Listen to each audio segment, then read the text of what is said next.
Monday, y'all. Let's get motivated. Look, we're in a season that feels like a new beginning, sort of. For a lot of us, the pace of life is changing and pretty fast. Maybe you're back in the workplace, back to meetings and dinners and kids' birthday parties, school stuff, and that list of demands just keeps growing. Identity Coach Rocky Garza is here to help us with our approach. Hey there. How are you? Good morning. I'm great, thank you. So before you say yes to all of these things, there are some questions to ask yourself. So lay this out for us.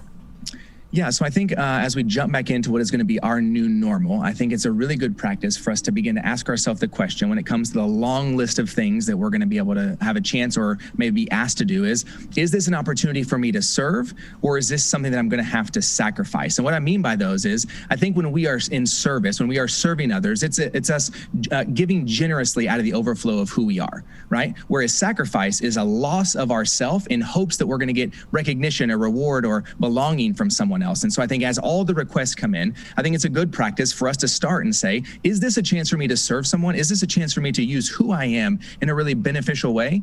Or am I being asked to sacrifice a part of who I am for something that maybe I should in fact say no to? I love that. Okay, so I can definitely, Rocky, feel when I'm running on E, like when my gas tank is personally empty. So what can all of us do to fill up those tanks and be able and ready to serve?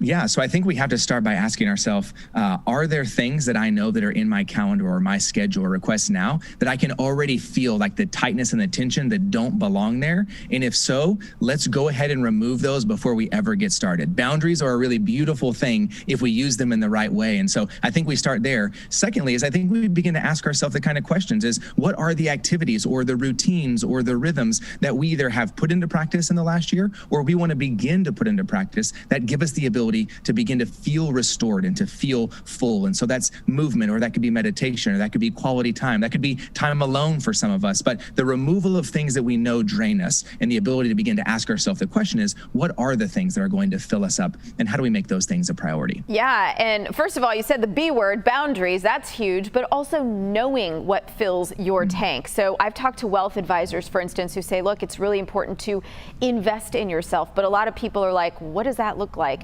How do I do that? It feels selfish to me. So how do you create space for yourself in your own life?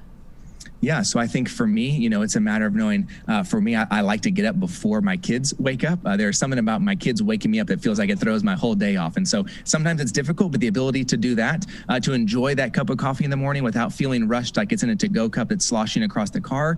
And then I think at the end of the day, it's really thoughtful and intentional time that I get to spend with my wife as we hang out at home when our kids are in bed. And so for me, those are ways that I know that I can sort of bookend my day on the front side and the back side. But I think for all of us, it's the ability to begin to ask ourselves, where are the areas in our life that we feel rejuvenated and restored, and how do we add more of that? What a great reminder. Rocky Garza, thank you so much as always. This is big. This is a good one. I'm gonna have to think long and hard about what I choose to do after hearing you talk this morning. Thank you. Yeah, absolutely. Thanks for having me.